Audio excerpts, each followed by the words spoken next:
is they tend to not like risk at all with their investments, and they're not really willing to even research beyond that. There are a lot of GIC savers. They might like to save in all their money inside whole life. They almost always have locked in mortgages. So if you're somebody with a locked in mortgage and you say, I will never look at variable rate mortgages, there's a good chance that you have a lot of this bunker mentality.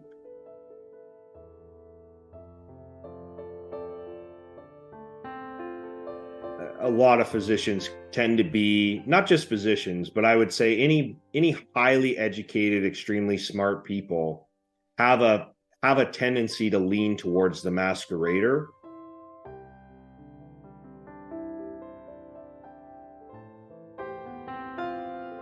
Everybody has a different view of money, and there's, believe it or not, Boo, there's 7 different potential money mindsets.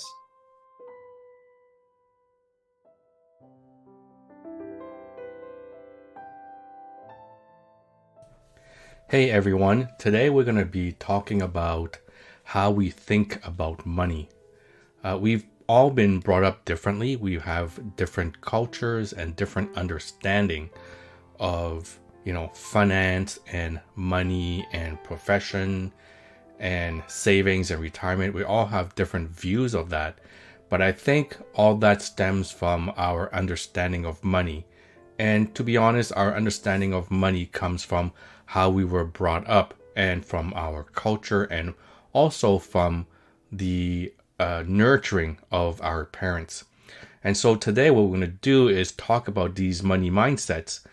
Notice that these money mindsets are sort of separated one from another, but I hope that the audience will realize that we're probably a mix of one or two or even three types of money mindset. They're definitely a continuum or even a mix of them. So I hope that you guys understand this podcast and see where you fall within this spectrum.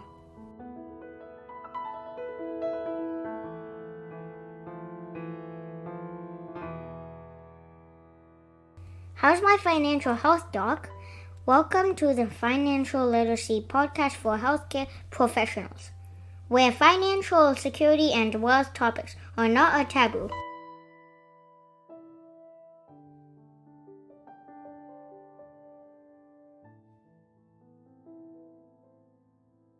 Okay, hello back everyone to the How is My Financial Health Doc podcast, and I am your host, Vuket Tran. Today, we're going to talk about money, but not in the way that we think we're going to talk about money. We're going to reflect on how we think about money. So it's sort of like metacognition about money. So how do I think about how I think about money? How do I view my views about money? How about that? Does that make you confused a little bit? I hope so, because that's what we're going to deal with today. We're going to talk about today. And to do that, I have my good friend again, Nick Giovannetti. You've met Nick before. We've done the podcast on debt management and good debt and bad debt and how to build wealth with debt. And as promised, we are going to talk about money mindset. So welcome back to the show, Nick. Hey, welcome. Thanks for having me. I know it's late, and but we have a lot to talk about, and we're gonna talk about how we think about money, because I think it's important. How we think about money is how we're gonna manage money. So in our last episode, you talked a little bit about money mindset. So just give us a snippet of what you meant by that, and then we'll dive into it later. For sure. Yeah. So the way people think about money is, it's interesting because everybody has a different view of money, and there's, believe it or not, Boo, there's 7 different potential money mindsets that one could have. We do have a quiz in our practice to actually help identify which potential money mindset you may or may not be.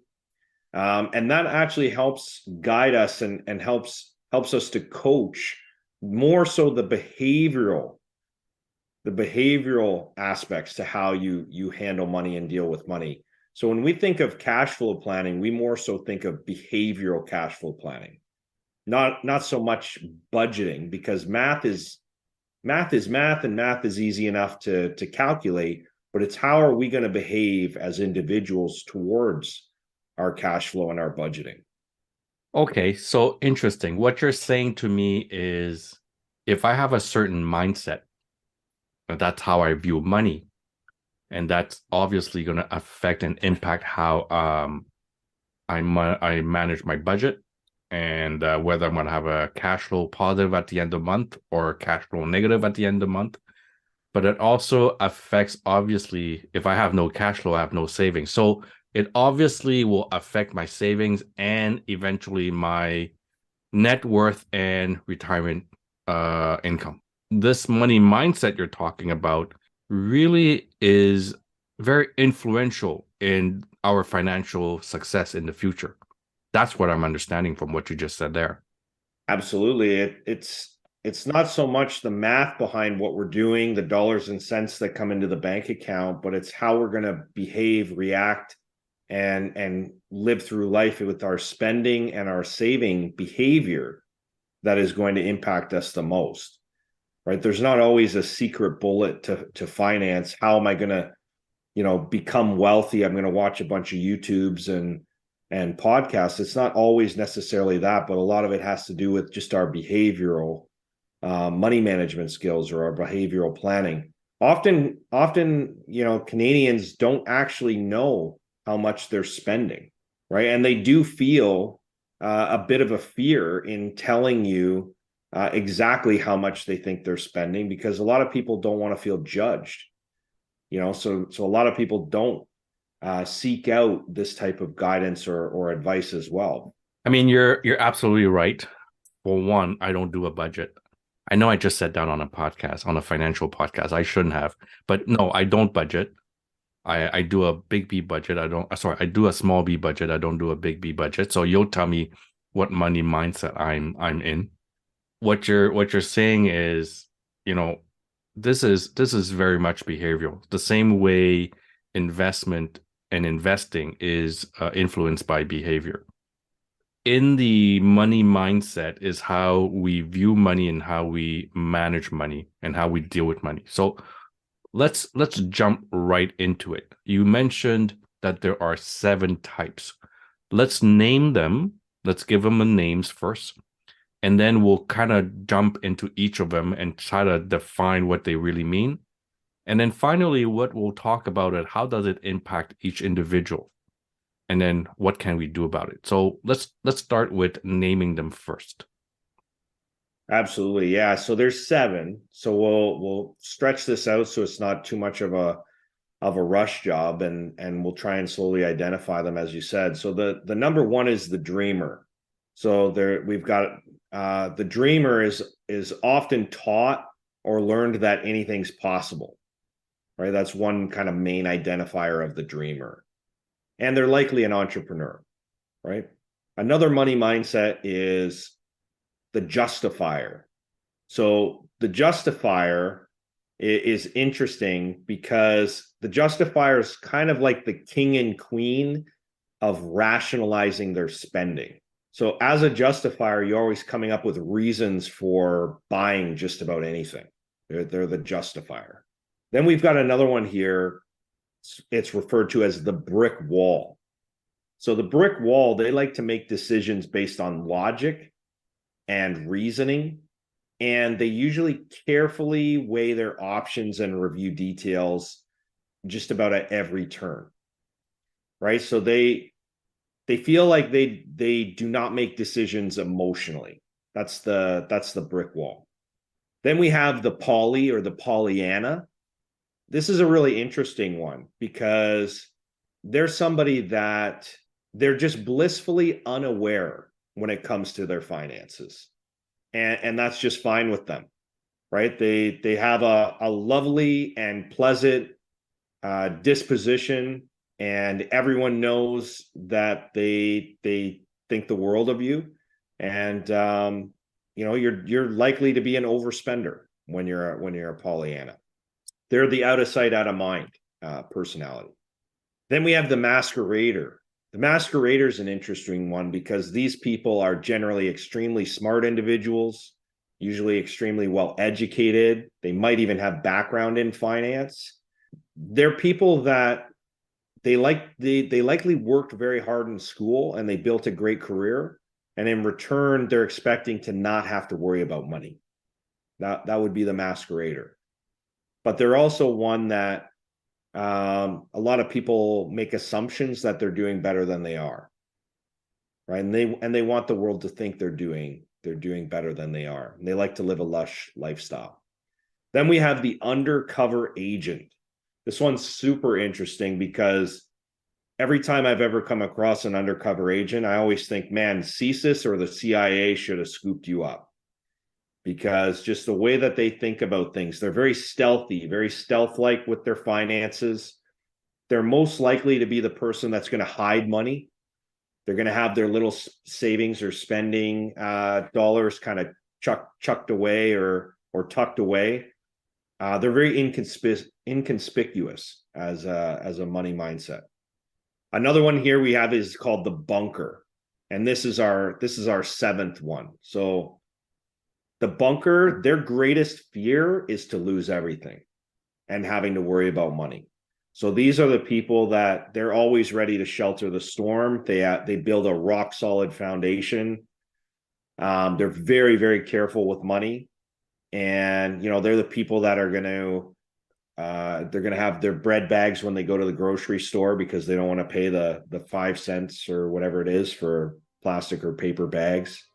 Everything's thought out very frivolously. That would be the bunker.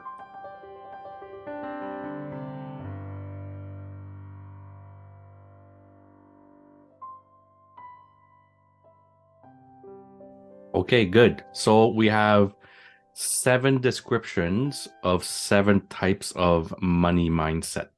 And you've given us a little bit of a scoop on each of them. So why don't we dive a little bit deeper into each of them? And let's start with the dreamer. So you mentioned the dreamer is a guy who thinks they can do it all. Sky is the limit. They dream. So let's dive a little bit deeper into that person or that personality.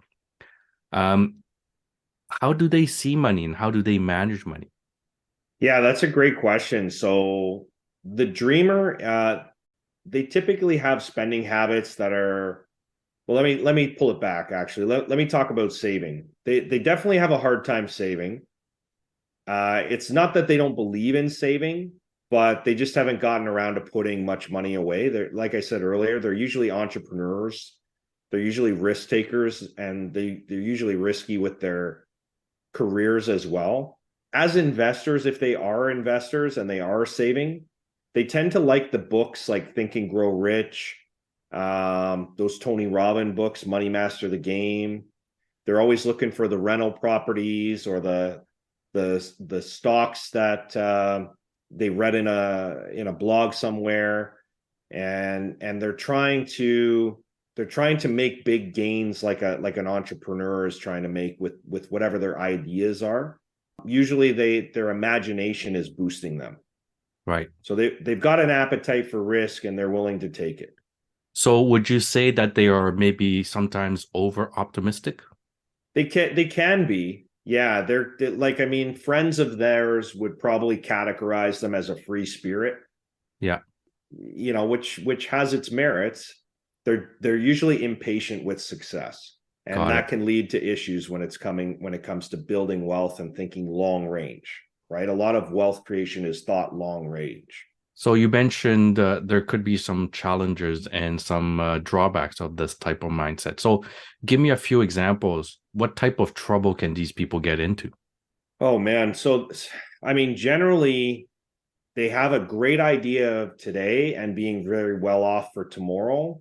And they believe that they're going to succeed, but they're looking generally for big wins and fast wins. They just have a hard time committing to a strategy, or they might be a little flashy in the pan where they'll catch wind of an opportunity that might be coming up and they'll blow up something that they're already doing quite well at, but in their mind they've told themselves, well, I could probably do better if I was over there. So they end up, it's almost like the breaking of compounding, right?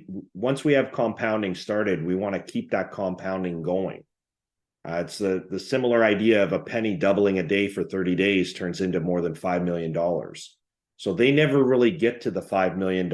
They've broken compounding of that penny on day 15, where they've got about $160, right? So a lot of times their issue is that they're looking too quickly for the big win. If I'm that type of personality, what are the things I can do to mitigate that, change that, or keep myself more in check? What would someone recommend? Well, a lot of it is systems. Be aware of how you think. If you're somebody that knows that you chase shiny lights, maybe you need to put in some systems in your financial life that are going to prevent you, or at least make it difficult for you to chase the shiny light, right? Look for vehicles and saving strategies that are going to make it a little bit more of a long range mindset for what you're trying to do, but still give yourself enough liquidity so that you don't feel like you're in a box or that you're in a prison. I would always say to somebody who's a dreamer is you need to have your fun money, your entrepreneur money, your play money, because you need to get those wins, those quick wins for today, so that you're satisfied with that and you're not going to blow up the nest egg. Good advice. I like that. So a little bit of your play money so that you can dream, but make sure that you have another stash that is a safety net, right?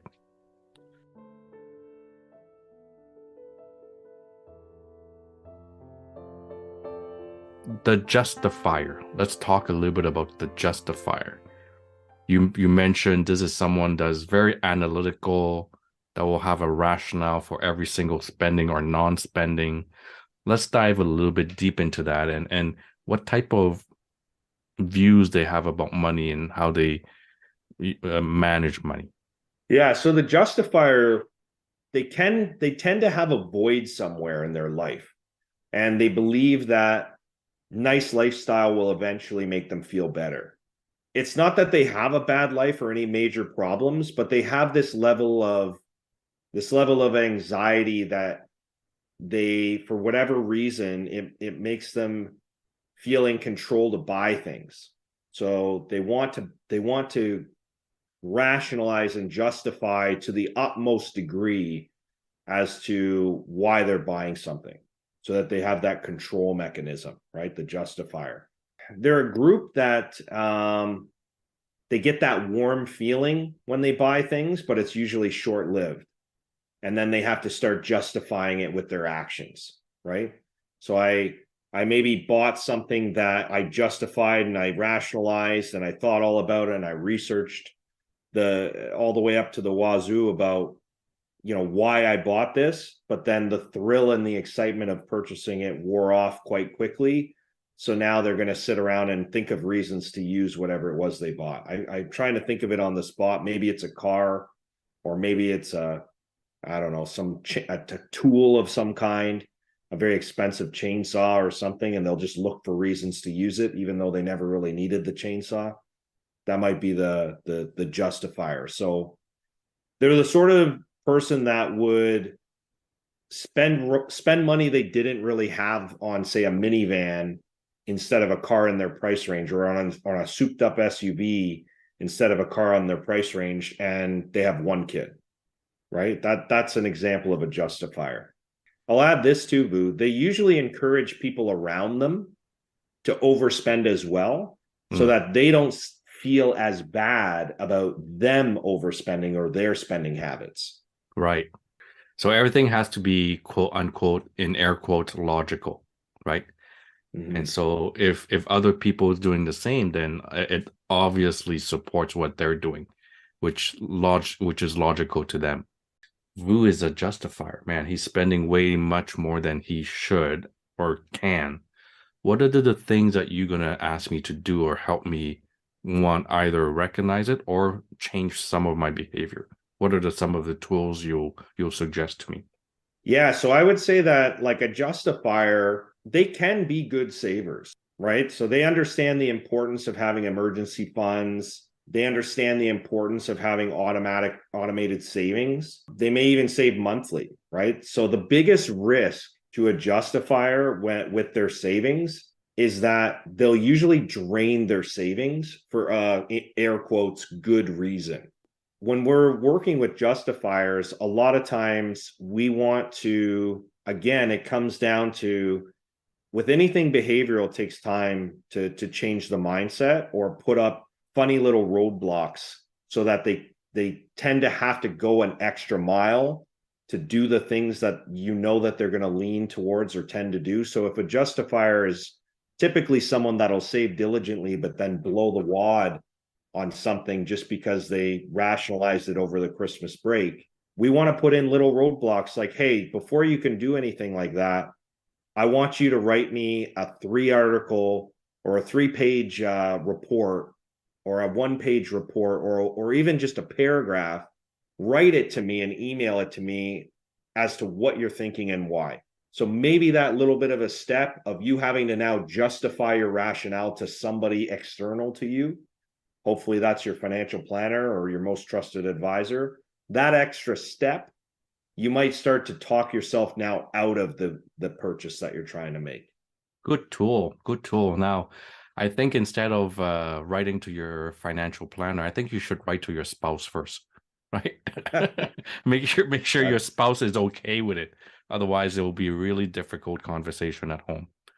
Yeah, that's a Good good tool. one. Good tool. Okay. The brick. And I'll just add Yeah. this too with the justifier, because they do tend to be people that talk their friends or family into spending a lot of money. Is I would do your very best to recognize that about yourself. Yeah. And to try and not talk other people into how they're spending their money, because there is a lot of people out there that you might not realize have incredible trust and value in what you say, right? And sometimes it's just you trying to justify how you want to spend your money. Right. Oh, for sure. I do that all the time. Right? If I want to buy a Mustang or I want to drive a Mustang, I tell my wife how cool she would look in my Mustang. Okay, the brick wall. Let's drive into that. The brick wall. Remind us again what it is and how do these people see and manage money? So you'll notice a lot of these mindsets are very close to one another, and I'm really trying to uber summarize them.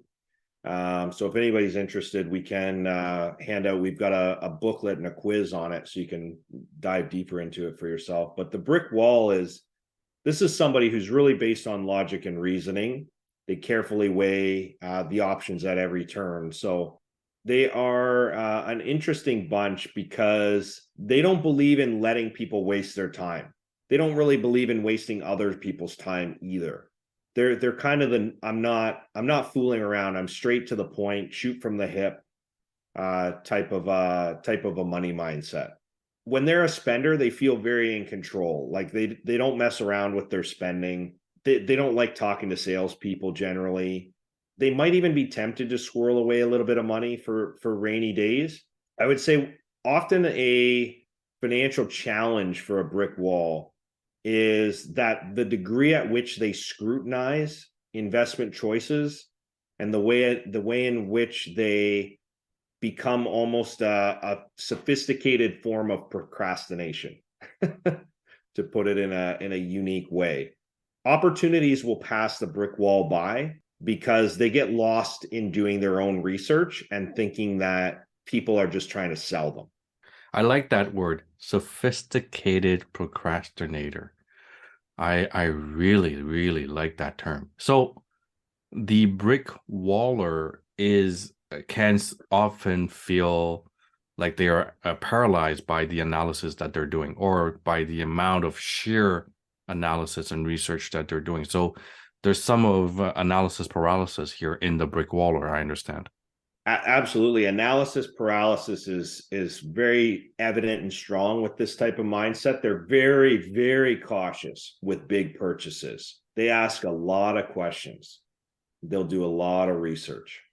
So, I mean, for the audience listening, they may say, "Well, Vu, that's a good thing, right? I don't want to be splurging my money on frivolous stuff. I definitely do not want to be the dreamer, and I definitely don't want to be the justifier. I feel justified to be the brick waller." But what's the downside then? What's the downside of the brick waller, or at least that type of mentality? So the downside to the brick waller is beyond the fact that they tend to miss a lot of good opportunity because they over research, that they often are very unlikely to make financial changes, even if they know it's for their own good. They're not often willing or wanting to seek out professional advice. Oh, got it. I mean, makes sense. They've done the research. They know it all. The issue with it is we're in the information age and we're in the misinformation age. So how do you distinguish when you're a brick wall and you're doing all your research? A lot of times you end up circling, because you think you're on the path of something. You're like, okay, I now believe in this, but then you just read 15 other things now that contradict the way you were going, and now you're believing over this other way, and you end up just in a tornado storm of confusion. Right. And you will start to identify some sources that you believe credible. So you might hone in on a certain particular journal. Maybe it's the Financial Post you find to be the most credible, or maybe it's Investment Executive you find to be the most credible. Maybe it's the Motley Fool, right? That blog online. But the difficult thing is that you're now putting a lot and all, in most cases, of your information into one particular journalist or journalistic platform, where they all have misinformation at times, and it can really steer you down the wrong path. Not to say something too bluntly, but sometimes you can be very stubborn and pig-headed as a brick wall. I think that's what a brick wall means. But Okay, you know what's interesting, Vu, is many of your friends tend to respect you because they think that you're very intelligent and determined, and so that's an interesting ego boost that the brick wall gets. Yeah, I mean, I see that all the time, right? Colleagues of mine who probably read lots. I'm talking about, from a medical standpoint, they've read lots. They understand arguments, counter arguments, this article, that article. But at the end of the day, when it's time to make a decision, they have a hard time making a decision because they're so confused by all the data, although they know all the data. Absolutely. Yep.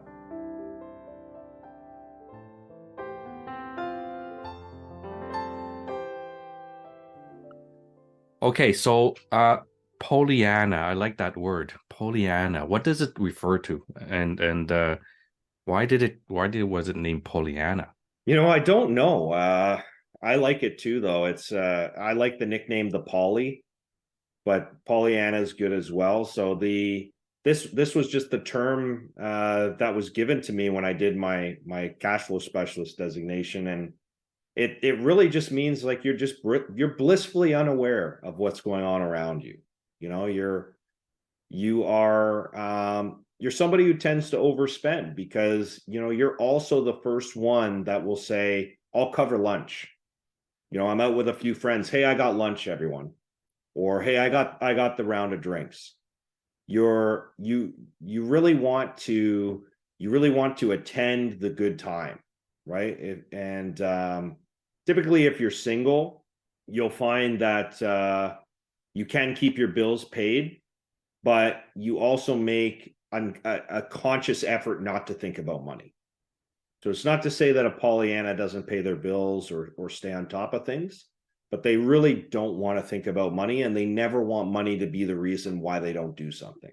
I'm understanding two things here. One, the Pollyanna is, I guess in some way you can look at this as this person is very generous because this person is spending a lot of money and buying things for everyone and buying drinks and dinner. So this person is a generous person.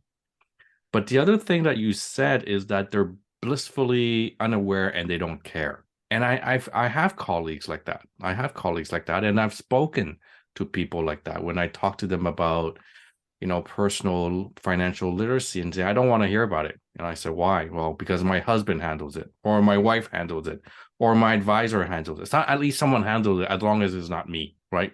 And so I don't know that if those people are particularly generous or not, but those people definitely want nothing to do with finance. And I don't know, is it because it's too hard? They fear it because they don't understand it, or because they just don't want to bother. So it's really hard for me to figure out why they really don't care.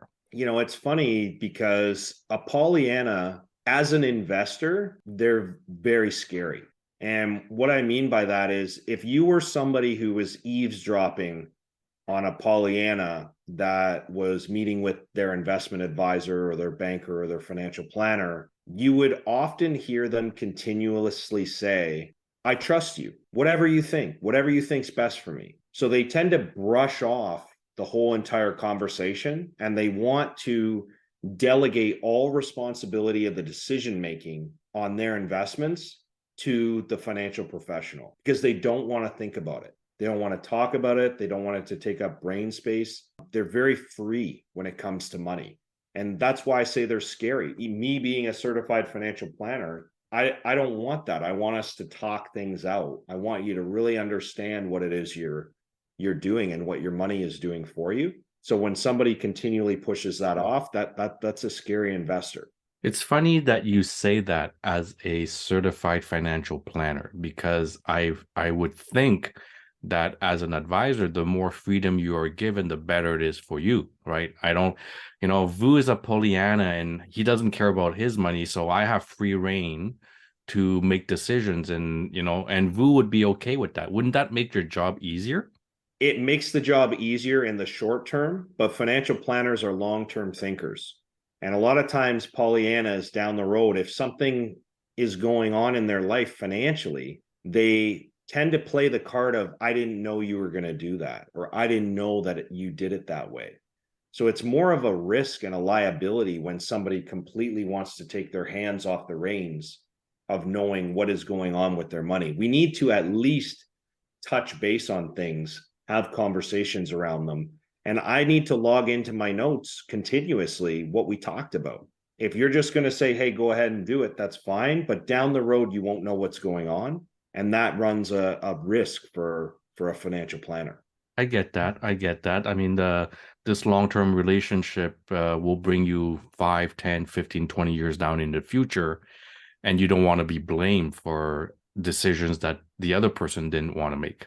Exactly. I've been in situations where we've taken very small amounts of people's money, maybe 2, 3, 4%, to put into something that is going to be secure, stable, going to be growing at, right around 4% guaranteed for an extended period of time. And everything's all good. Everything is great. But then this person, being so free spirited, their strategy and their plan may completely change in 5 years. Now, all of a sudden, they decide that they want to get into the franchise business, and they want to open up a franchise, and they need to get their hands on $200,000 really quickly. But they've completely erased from their mind that 5 years ago, they got into a strategy that they wanted safe, secure, and long-term, even though it's a relatively small piece of their capital. They're now upset because they feel like they didn't know that it was locked up, right? So the Pollyanna is very free. Their financial plan changes weekly in some cases. They might decide that they want to disappear and go to Europe for 5 months, but they don't know how they're going to pay for it, because they wish that the world had no money and they could just, everyone could do whatever they wanted to do at any given time. I wish I was a Pollyanna. Sorry to interrupt. Pollyanna, I've even seen them shudder at the thought of their children learning about money and money lessons. Really? Yeah, they just love life so much. They think that money is going to pollute the world. They don't hate money, though. I would say it's a love-hate, because as long as money's there and they can spend it and that balance never goes to zero, they love it because it's their adventure and their memories. But they also hate that they need to make sure that they're responsible with it and make sure it's always there. So how do you help them if you see a Pollyanna? Vu is a Pollyanna. How do you help Vu? What are the different tools that can help Vu mitigate that type of mindset? The Pollyanna is a very difficult one. That's why I say they're scary sometimes when you're working with them. But as an advice for any financial planners out there or anybody who is a Pollyanna, you really want to stay away from something that is going to reduce the likelihood of liquidity of your money, or is going to make you feel like you're locked into something.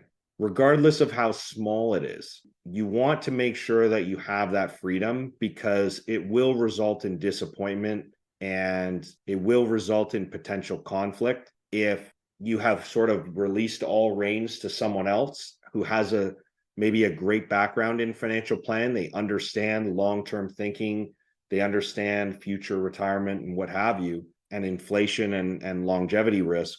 But I would say that you need to have regular conversation as much as you don't want to. I would say you're the type of person that should touch base with their advisor every quarter or semi-annually, whereas a lot of people recommend once a year annually. I would say you're somebody that should touch base with your advisor a lot more often, because you are changing constantly. But that's counterintuitive, isn't it? Because the Pollyanna is the person who didn't even want to take reign, didn't even want to take controls of their steering wheel. They were so free. They do whatever you want, dear CFP advisor. But now you're asking them to touch base twice a year. It's quite counterintuitive for them. I would say that this is like this is the person that has a salt appetite and they keep buying chips. You gotta start buying more sweets, and then maybe you'll eat less of them, right? That's the idea here. So because you want so badly not to deal with money, even if it's only a pulse check, you want to pulse check your financial team frequently, because your mind and the way you're looking at the world is changing so frequently that just by touching base with them, they'll have an idea of what you're thinking. You don't need to meet with them and book a meeting to do a full-blown review. But I think having a touch point as a Pollyanna, a little pulse check every 3 to 6 months, it will keep the people in your life who are responsible in helping you with your wealth stay on top of where they think you're going. If they start hearing you talking all the time about going to Turks and Caicos, and you're sitting there binge watching YouTube on Turks and Caicos for 3 months, they're going to probably have a pretty good idea that you're going to come to them very soon in the future talking about how you're going to drop 20, 25 grand on a Turks and Caicos trip. So that's why I mean by pulse checks. It may drive the Pollyanna a bit crazy, probably irritate and frustrate them, but I think that's what they need to hear and do. And remember, behavior can be changed. And I think that by slowly working at your behavioral tendencies to try and evolve and adapt, the areas that are potential risks to your mindset will slowly fade and diminish slightly over time. Usually only in periods of stress do people go back to how they are naturally. So if you can keep that life in a stress-free environment, at least financially, there's a likelihood that we can keep the behavior tamed. I think that's the idea, right? The idea is recognizing what money mindset I belong to and how to make those small corrections over time so that I'm not one extreme or the other extreme, right? That's the idea.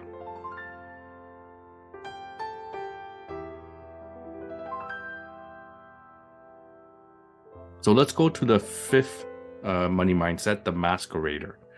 And I think you and I, prior to jumping onto the podcast, says you said that this is the money mindset of physicians. Explain why, what you meant by that. Well, a lot of physicians tend to be not just physicians, but I would say any highly educated, extremely smart people have a tendency to lean towards the masquerader unless they so abruptly fall into one of the other categories. But it's because they generally are extremely hardworking in school and they built great careers and they just expect not to worry about money. That's the idea of the masquerader. Now, they're probably the people who from the outside they look perfect. They got, two kids and a white picket fence. They drive the right car. They live in the right neighborhood, rub shoulders with the right people. They're friends with who some might say, well, those are the friends you want to have. And a lot of people make assumptions about the masquerader. But the difference between what is being shown and what's happening behind the scenes is where the masquerader runs into problems, because the masqueraders are as a spender, they love high end, they love brand names, they love quality products, they like the big bill restaurants, they like to go to charity auctions. The way that a masquerader gets day to day is generally from cash flow. So when they're spending money, they're usually looking at what is my cash flow and can my cash flow support this to get me to the next paycheck, right? So the masqueraders are generally on the edge. They're on the edge of the break.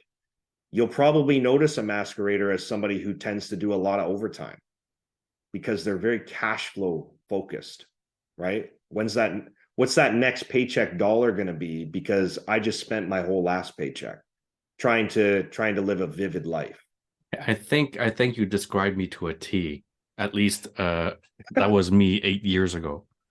But kidding aside, I think you describe a lot of physicians. You're right. I mean, by the way you described it, right? We work hard, we study hard, but then something that my colleague told me: we work hard, but we also party hard, right? And so I guess what he meant was, because we make a good income, then we feel that it's justified for us to spend that income. Unfortunately, it becomes a vicious cycle and a rat race where you're constantly running after that next paycheck. Well, So, and I'll describe it as an investor, a masquerader, they typically prefer hard assets. So they like hard assets, like they like buildings, real estate, things that people can see, right? Things with big letters. If you could have Vu Kiat Tran on a 50-story building downtown, oh, that you would know be that nice. that see, yeah. That would be nice. And the problem is that you can have a lot of these masqueraders can have a very healthy portfolio, but it can be heavily outweighed by their debt load. For sure. I absolutely agree with you. I once went to my banker, who's a friend of mine, and I needed some advice.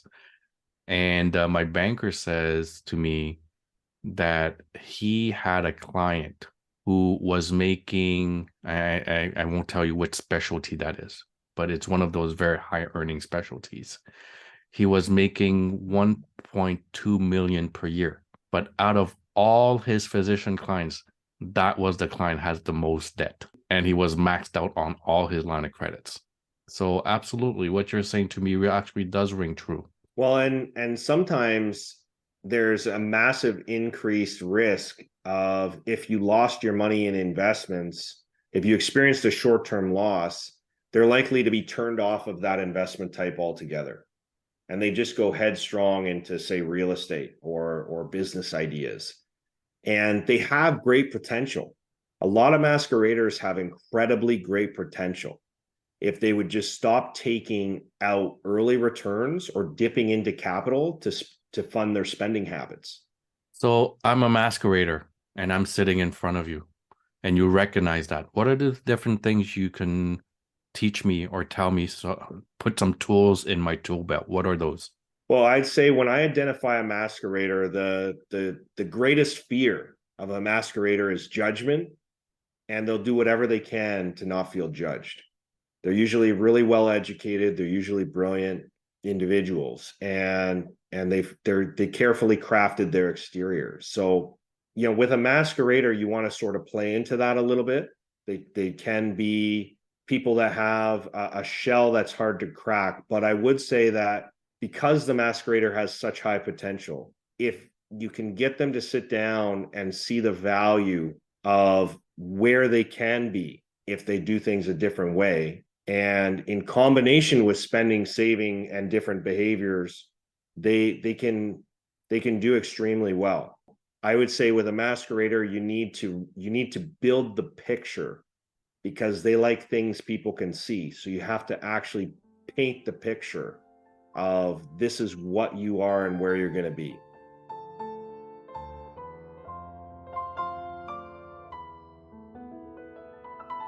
Let's go to mindset number 6, which is the undercover agent. I also love that name.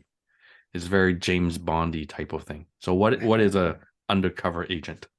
Yeah, they're the most likely of the mindsets I mentioned to kind of hide money, hide their savings. They're always preparing for winter. The interesting thing is as a spender, they're very inconspicuous. They're often like a middle of the road lifestyle. They're not obvious. They don't typically have fancy cars or big homes, and they're more likely to actually spend on experiences and rather than tangible things. Because of that, the undercover agent, there's actually differences between males and females if they're an undercover agent. But even when they're saving, they're secretive. They tend to be a little bit difficult to advise because you never really know what's going on. They're not as forthcoming.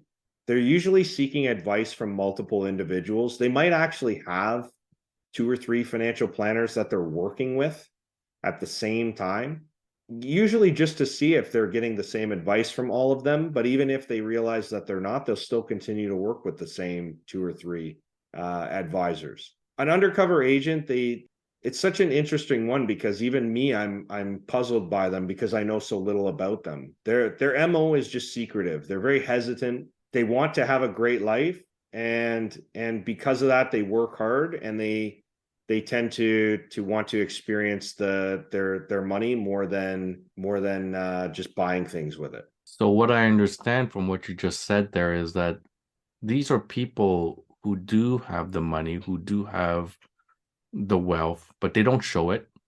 And what they're interested in is not the flashy, tangible stuff, but more the experiential, the journey, the emotional side of an asset or of something that they purchase. But because they do that, they're willing to spend money on that. These are not people who are frugal or cheap. These are people who are still willing to spend money, if I understand well. They are. They're definitely willing. They're willing to spend money, and they can be very mysterious about their spending. So a lot of their spending, you're right, it could be quite high, but you wouldn't know. You're dealing with a undercover agent. How do you deal with that? What are different tools? And I mean tools for you as a financial planner, but also tool for that individual. What are the different drawbacks of that type of mindset? Well, the interesting thing is, like, if you're a single person and you're an undercover agent, your spending and saving patterns, they impact nobody but yourself. But when you're in a committed relationship, keeping secrets can be really costly, and your partner could take that behavior as distrust in them, and it could possibly put relationships in jeopardy. Right? Because imagine if you found out that your spouse had 500,000 in a secret account at a bank you didn't know she banked with. What would you think?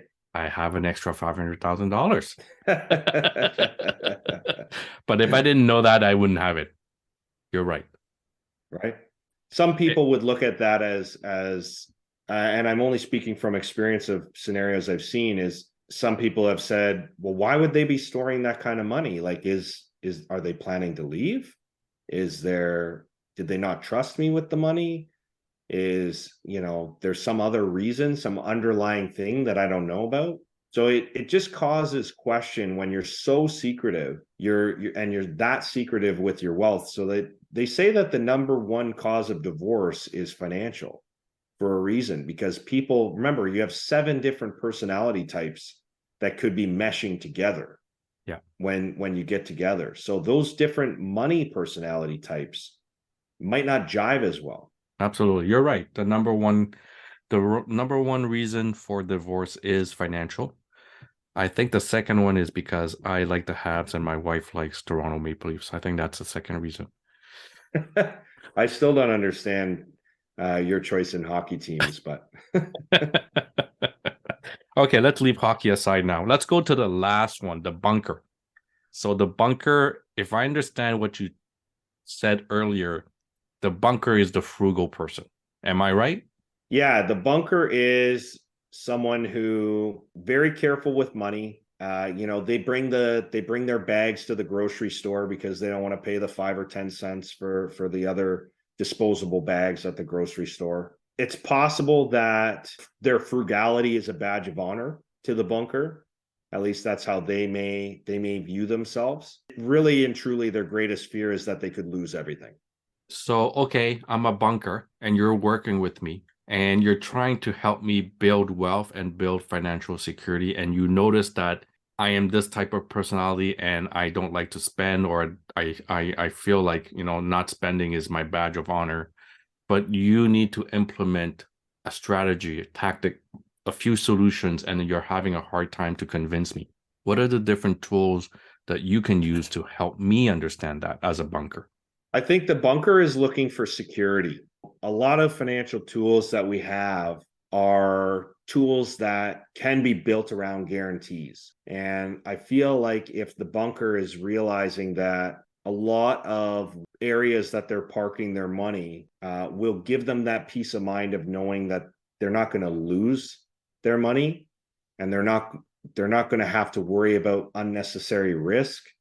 They won't feel they won't feel like they are in need of worrying about it all the time, because they do have a very strong, steadfast commitment to living within or below their means. Well, that's a good thing, but I guess to the extreme is not. Any So extreme is not right, and we're talking these mindsets. Just for clarity, we're talking extremities for a correct. lot of these mindsets, and there's going to be potential blends of all of them. But the quiz will really enlighten you as to which one you lean the most towards. That's right.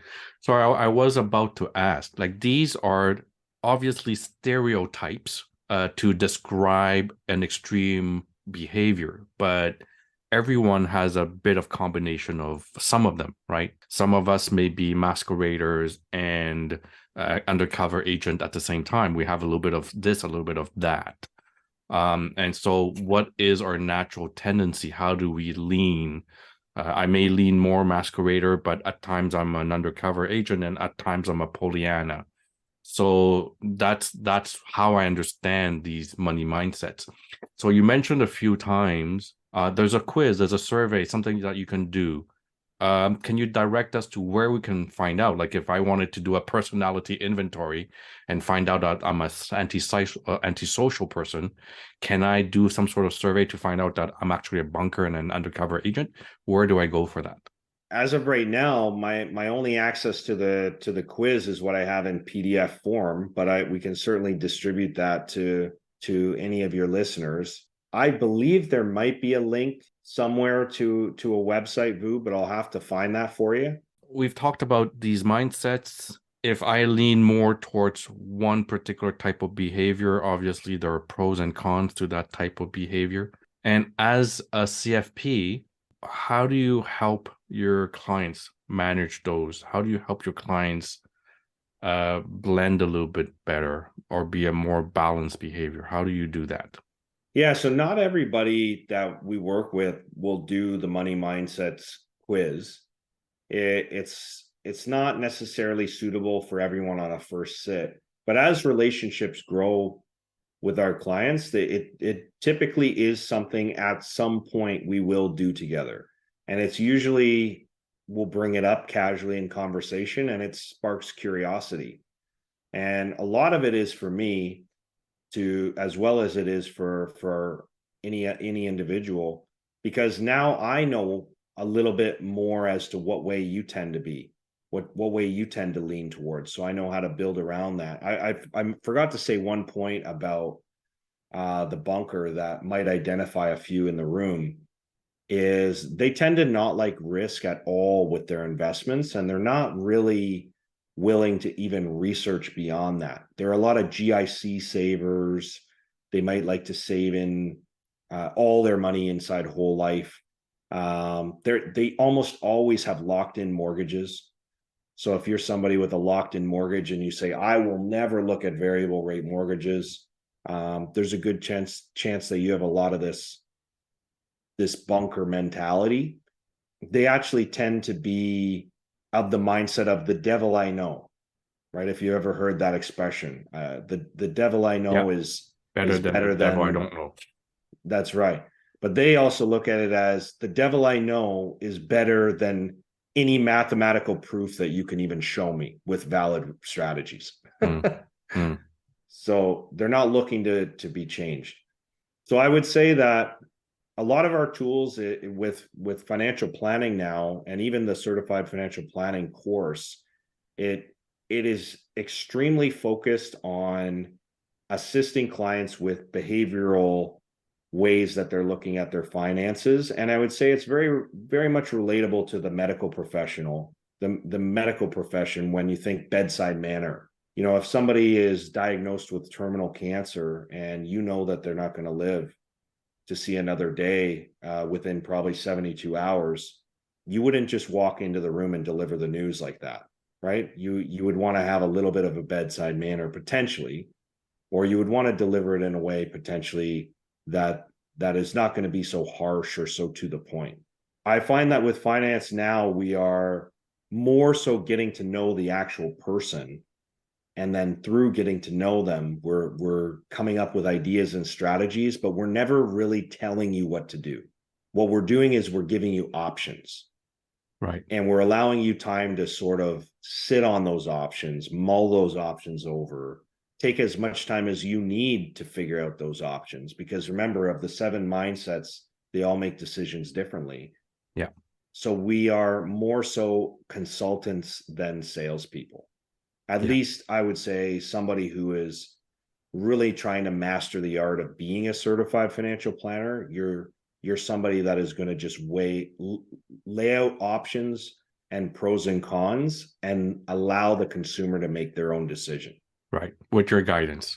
That's right. Well, so you're essentially a doctor for money. Yeah, the financial the physician financial planner. That's right. So thank you very much for going through these 7 money mindsets with us, and also sort of describing some of the drawbacks of these mindsets and what are the different tools that can help these individuals. And like we said before, nobody is one extreme. We're all a blend of some of these mindsets together. And I think the important is that, you know, we should recognize how we lean when we are in stress. Because when we're not in stress, we're probably a mix of some of these, but when in a time of stress, we tend to fall back to a certain extreme and lean harder on one than the other.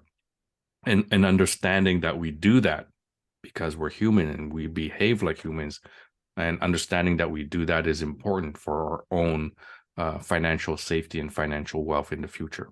Well, and I would say get to know yourself, because once you are aware, you can start to make decisions to sort of mask or not mask, sorry, sort of navigate your behavioral tendencies.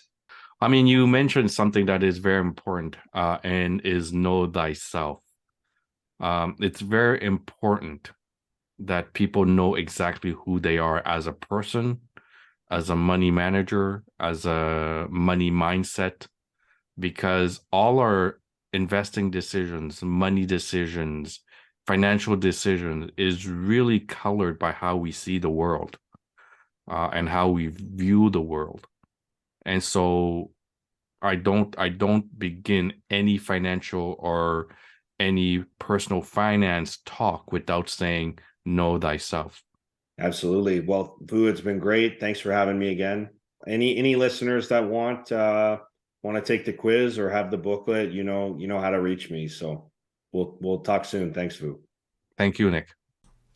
Well, I hope you enjoyed this podcast discussing the 7 money mindsets, and hopefully you started thinking and reflecting on which of these money mindsets you have. Maybe you have a blend of them, but during period of stress or during periods of important decisions, which of these money mindsets do you lean more towards? And if that's the case and you have figured it out, well, there are obviously pros and there are obviously also cons. And so when you are about to make important money decisions or investment decisions, know how you think and know what are the drawbacks of those type of mindset.